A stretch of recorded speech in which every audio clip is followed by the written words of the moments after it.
Ya, Assalamualaikum warahmatullahi wabarakatuh. Setelah Anda mempelajari tentang bilangan real, ya, maka kita lanjutkan pembahasan kita, yaitu untuk mengenal kembali fungsi, ya, konsep fungsi. Nanti kita akan menggunakan konsep bilangan real di pembahasan fungsi ini. Pada slide ini kita akan membahas mengenai pengertian dan definisi fungsi dan apa yang dimaksud dengan domain dan range dari suatu fungsi. Lalu kita awali dengan pengertian fungsi. Nanti di akhir kita akan mencoba mendefinisikan fungsi secara formal matematis. Saya awali dengan fenomena di mana di kehidupan sehari-hari kita sering menemukan hubungan antara kuantitas yang berubah. Maksudnya adalah apabila kita memiliki suatu kuantitas, ya, pertanyaannya adalah bagaimana dapatkah kita menentukan kuantitas yang lain dengan menggunakan kuantitas yang pertama tadi. Nah, pertanyaan itu sebetulnya memunculkan ide tentang kuantitas yang berupa input yang awal tadi dan kuantitas outputnya dan hasilnya tadi yang kedua itu. Yang mungkin ilustrasinya seperti hanya kita mempunyai sebuah mesin di mana kita menginput bahan, kemudian akan memproduksi hasil, outputnya berupa hasil. Jadi ini mesinnya, maka kalau kita masukkan input, maka setelah diproses dalam mesin itu, diperolehlah suatu hasil atau output. Nah, dari sinilah kita dapat munculkan ide tentang fungsi itu apa. Ya. Jadi fungsi itu sebetulnya adalah aturannya yang memasangkan suatu output, ya, satu output tertentu, ya, untuk setiap input yang diberikan. Ya, itu pengertian informal dari fungsi. Dari kita punya output, maka ada diberikan output, maka output itu akan dapat dipasangkan dengan input yang ada.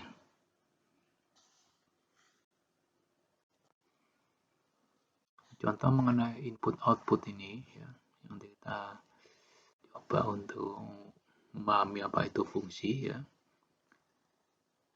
Kita perhatikan pada contoh berikut. Ya, di rumah kita itu kan sudah terinstall listrik, ya. Tentu saja bulan kita akan mendapatkan tagihan listrik yang berdasarkan pada penggunaan listrik atau satuannya kilowatt per hour atau kWh, ya, yang kita gunakan pada bulan itu, ya. Nah, kalau kita tahu harga per kWh-nya itu Rp1.500, maka kita dapatkan sebuah fungsi seperti ini, kan. Jadi ini tadi seperti mesinnya, ya,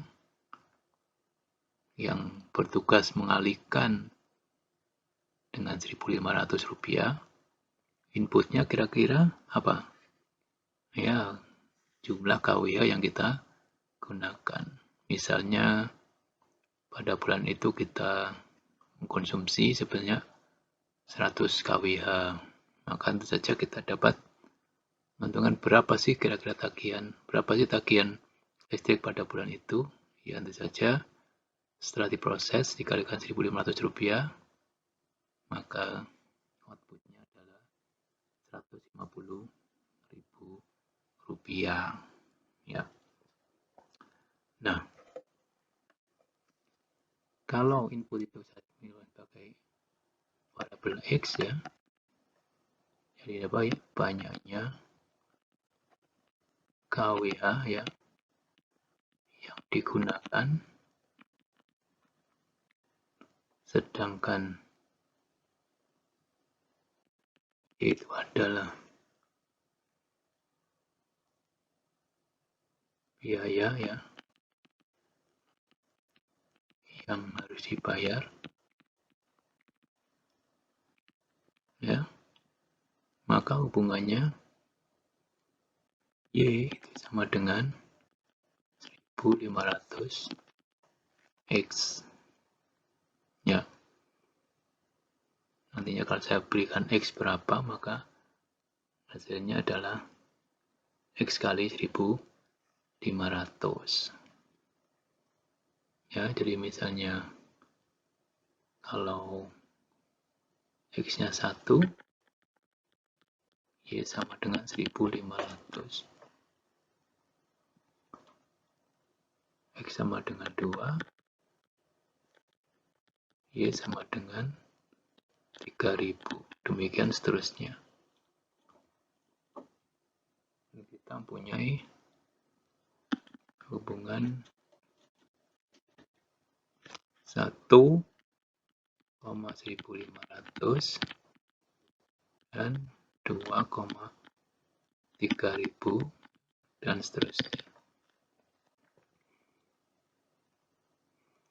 Ini kan artinya kan ini notasi lainnya ya. Ini kalau punya hubungan seperti ini, maka sebetulnya kita juga bisa menyatakan dalam bentuk pasangan koordinat. Atau bentuk lain, fx sama dengan 1500 X. Nah, ini sama saja. Ya. Nah, seperti yang tulis tadi, maka input biasanya disimpulkan dengan X, dikatakan dinamakan variabel bebas. Sedangkan output biasanya disimpulkan Y, dinamakan variabel terikat.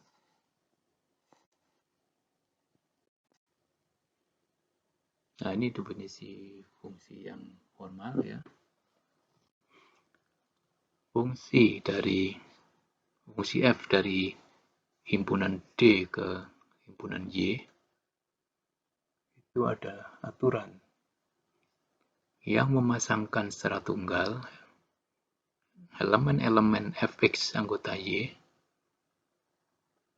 ke setiap elemen X anggota D.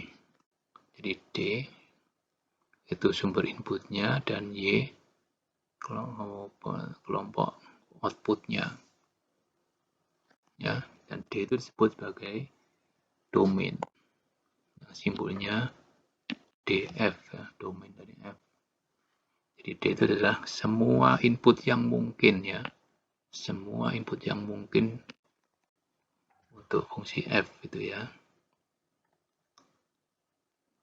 Nanti kita pertegas apa sih maksudnya input yang mungkin itu ya. Sedangkan Fx adalah semua nilai ya untuk X ya yang ada dalam D ini disebut sebagai range, simbolnya RF. Nah, ini ilustrasinya. D itu himpunan D ya, domain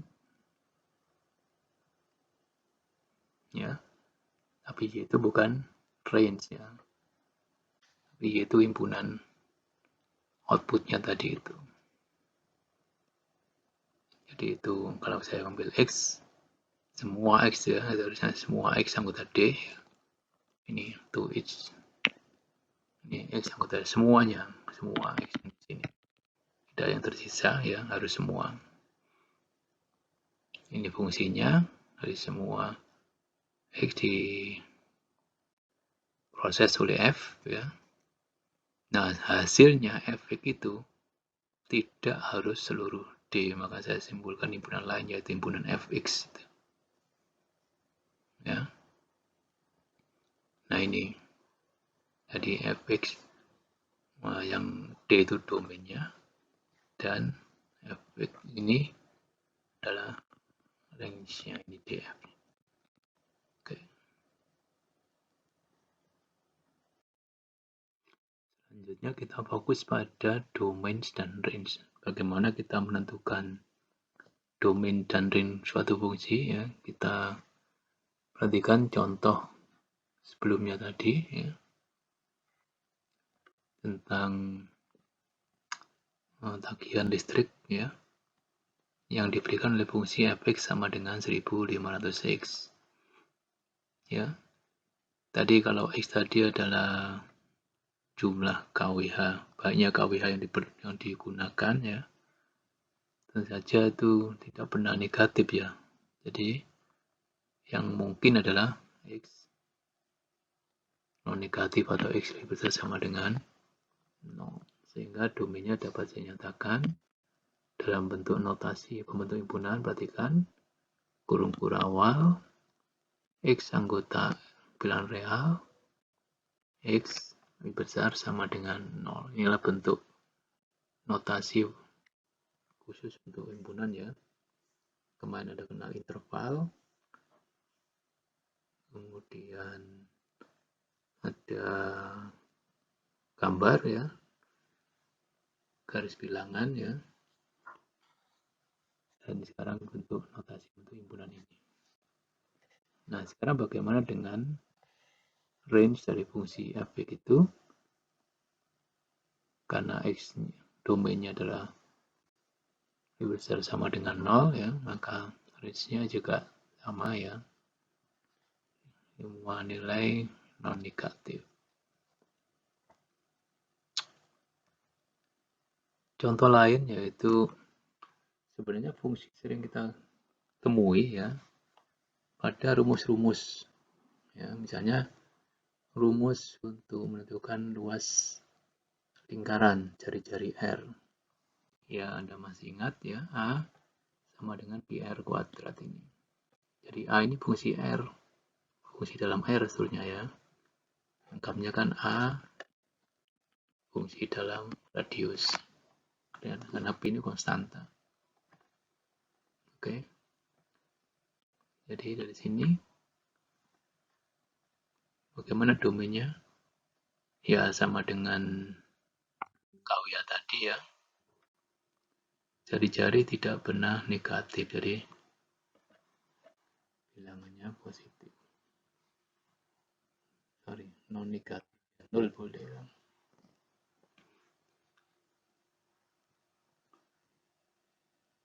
Jadi yang tadi, sedangkan luas juga sama.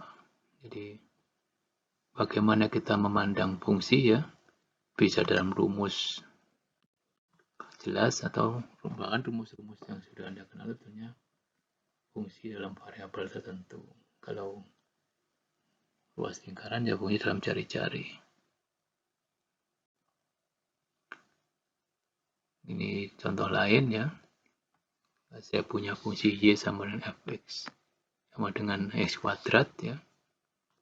X yang mungkin, ya, semua bilangan real. Tapi jangan lupa karena dikuadratkan, y-nya non negatif. Ya.